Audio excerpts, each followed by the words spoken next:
श्री राम कथा रंजन जी महाराज। एक ऐसे ब्राह्मण की कथा जिसे आप सुनकर आप सभी भाव विभोर हो जाएंगे। जय श्री में जब एकांत में रानियों के साथ बेटों को बहुओं को लेकर के बैठे हैं परिवार के साथ, तो गोस्वामी तुलसीदास जी कहते हैं कि जिस प्रकार भाट बिरुदावली गाते हैं उसी प्रकार श्री चक्रवर्ती जी महाराज अपने मुख से जनक जी महाराज की बिरुदावली गा रहे थे। ये प्रसंग सुनने में तो बड़ा सामान्य सा लग रहा है, लेकिन इसका अर्थ बहुत गंभीर है। बड़ा वो नहीं है जिसको जगत बड़ा कहता है, बड़ा वो है माई बाप जो सबके भीतर बड़प्पन का दर्शन करता है।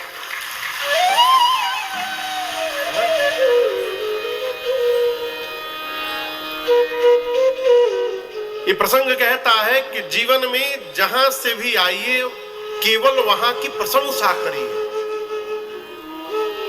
जिसके घर से भी आइए केवल प्रशंसा करिए। कमी कहां नहीं है हो। अपने चेहरे पर दाग लग जाए तो बिना दर्पण के दिखाई नहीं पड़ता है, लेकिन दूसरे के चेहरे के दाग को देखने के लिए दर्पण की आवश्यकता नहीं पड़ती है। विनोद बाबू, क्या करिए? प्रशंसा करिए। और याद करिएगा, रखिएगा, प्रशंसा करना भी स्वभावजन्य है। यदि चाचा जी प्रशंसा करने का स्वभाव नहीं है तो आदमी बैकुंठ में भी जाकर निंदा करेगा, और यदि प्रशंसा करने का स्वभाव बन गया तो आप अभाव में भी प्रशंसा गाते रहेंगे और नाचते रहेंगे। एक बड़ी बड़ी गूढ़ कथा मैं आपको सुनाऊं। मैं बहुत छोटा था, कलकत्ता में एक न्यूज़पेपर हिंदी समाचार पत्र है जिसका नाम है सन्मार्ग। तो रविवार के दिन सन्मार्ग के एक विशेषांक में रविवार को बहुत सारी बोध कथाएं छपती हैं। प्रत्येक, अभी भी छपता है प्रत्येक रविवार को। मैं बहुत बचपन की बात बता रहा हूं। उस पेपर में मैंने कहानी पढ़ी और वो कहानी मुझे अब तक स्मरण में है, उसका विस्मरण नहीं हुआ। एक व्यक्ति कहीं से भी भोजन करके जब अपने घर लौटता था, किसी घर गया निमंत्रण में, भोजन करके लौटता था तो घर वालों से बड़ी प्रशंसा करता था। क्या भोजन हुआ है आज, अमृत 56 भोग खाया हो, आनंद आ गया, ऐसा भोजन तो कभी किया ही नहीं। घर वाले सुन सुनकर और जले, अकेले जाके उड़ा के चले आते हैं, हम लोग को सुना सुना के सताते हैं। एक दिन पूरे परिवार ने ठाना कि आज हम भी चलेंगे। अब जिद कर दिए तो कहा ठीक है चलो। पत्नी को बच्चों को लेकर गया निमंत्रण में, और दैव संयोग कहिए उस दिन 56 भोग तो दूर, शुद्ध पूड़ी पर भी आफत हो गई। भर पेट भोजन भी पूरी सब्जी नहीं मिला। अब परिवार वाले तो कल्पना करके गए थे 56 भोग मिलेगा। लौटते समय पत्नी बच्चे सब अब डपट पड़े उस पर, कौन सा 56 भोग खाते हो अब पता चला मुझे। तुमको कहीं भी ठीक से भोजन नहीं मिलता होगा, केवल झूठ बोलते हो। चुपचाप सुनता रहा। रात्रि में पत्नी ने एकांत में पूछा, ये बताइए आप झूठ क्यों बोलते थे? हम जानते हैं लेकिन सब जगह ऐसा नहीं होगा, लेकिन आप पता है जैसा आप बताते थे वैसा बिल्कुल नहीं होगा। तो आप झूठ क्यों बोलते थे? उसका उत्तर बड़ा अद्भुत है। कहता है, भाग्यवान जिसके घर से मैं भोजन करके लौटता हूं उसका नमक खा के आता हूं, और किसी का नमक खा के उसकी निंदा किस मुख से मैं करूंगा। इसलिए मैं केवल प्रशंसा करता हूं, इसलिए मैं केवल प्रशंसा करता हूं। यार कितनी बड़ी बात। श्री चक्रवर्ती जी ने भाट की तरह श्री जनक जी महाराज की प्रशंसा गाई, बिरुदावली गाई। शुभ दिन देख करके कल कंगन छुड़ाया गया है। कुछ दिन रहने के बाद श्री विश्वामित्र जी विदा लेकर के चक्रवर्ती जी से अपने स्थान बक्सर वापस गए।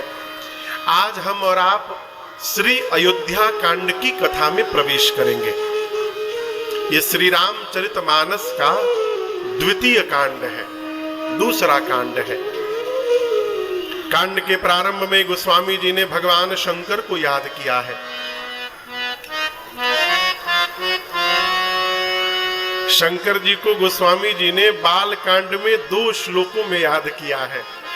भवानी शंकरौ वंदे श्रद्धा विश्वास रूपिणौ याभ्याम वीरा न पश्यन्ति सिद्धा स्वान्तस्थमीश्वरम।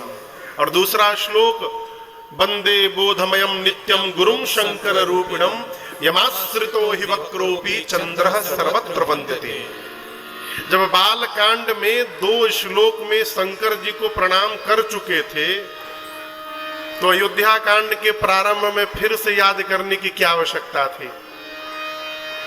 आप श्लोक देखिए। अयोध्या कांड का प्रथम श्लोक बाबा कहते हैं, यशांके च विभाति भूधर सुता देवापगा मस्तके भाले बाल विधुर गले च गरलम यस्योरसी व्याघ्रात् सोऽयं भूति विभूषणः सुरवरः सर्वाधिपः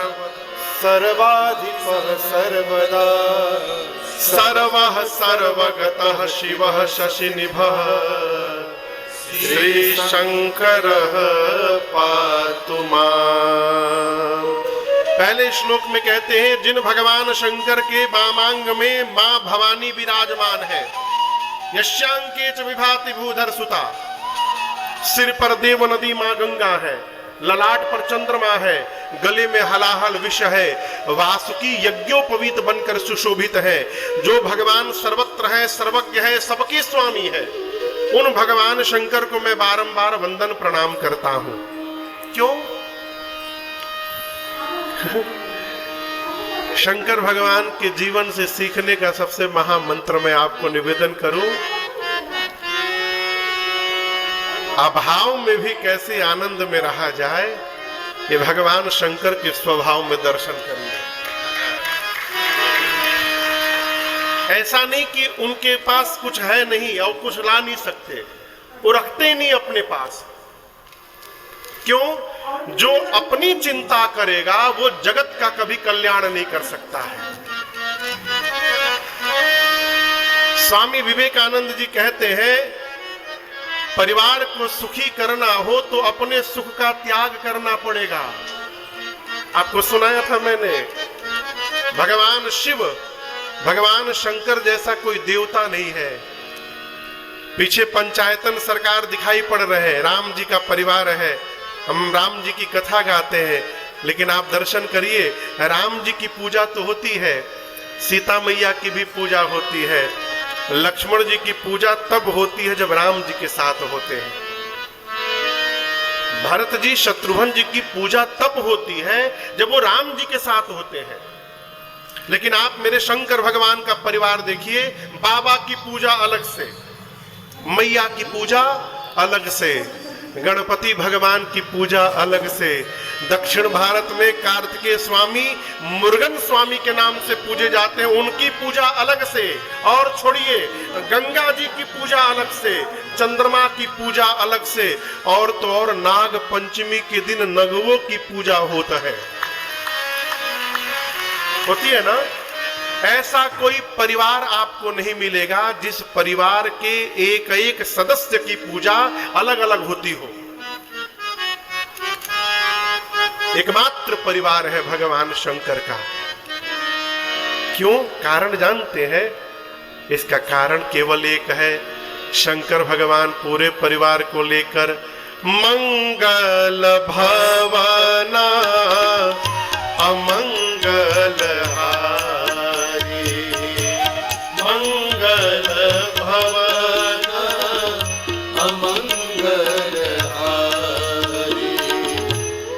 रवौ सो दशरथ अजिर बिहारी।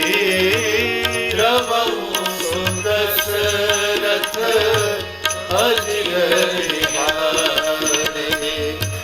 मंगल भवन अमंगल हारी। मंगल भवन अमंगल हारी।